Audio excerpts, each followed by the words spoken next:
There is an inequality crisis globally facing disability.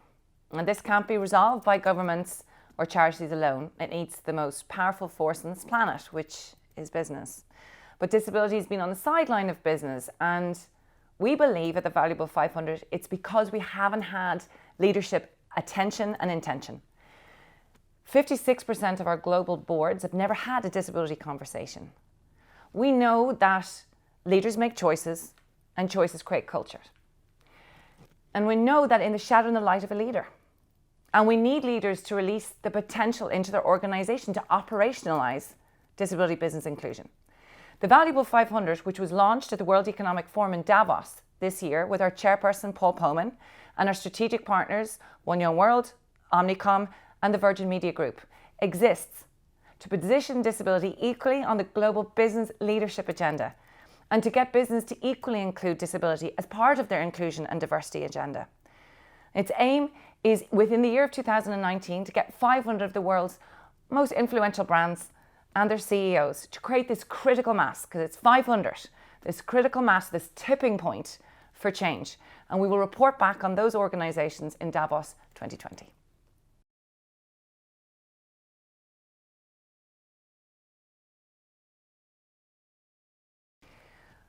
I think we're at an incredibly exciting time at the moment. You can feel it. I mean, I've been in the space of disability business inclusion for 20 years, and there definitely feels like there's something finally happening. And I think there's 3 triggers for this.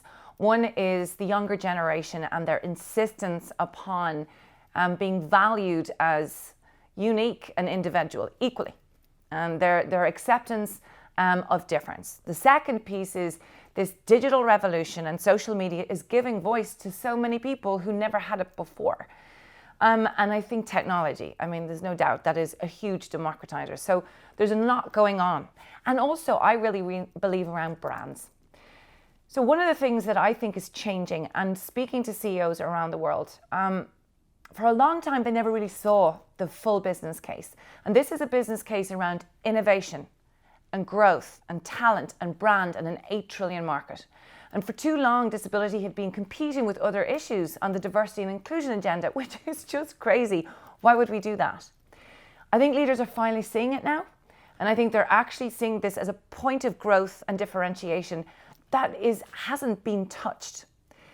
What I am noticing, however, is there's still fear around leaders, and leaders they defer to D&I or to their HR people around this.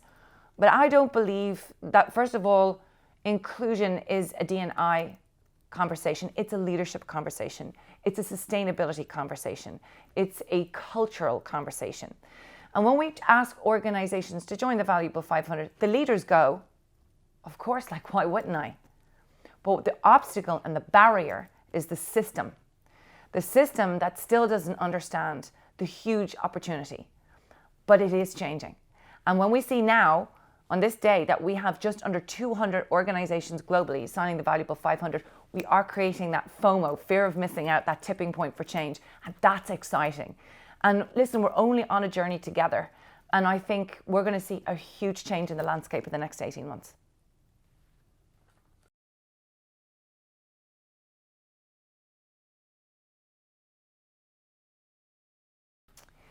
So we're here at the Future of Work conference in the ILO, and one of the things that I am concerned about is when we speak about the employment of people with disabilities.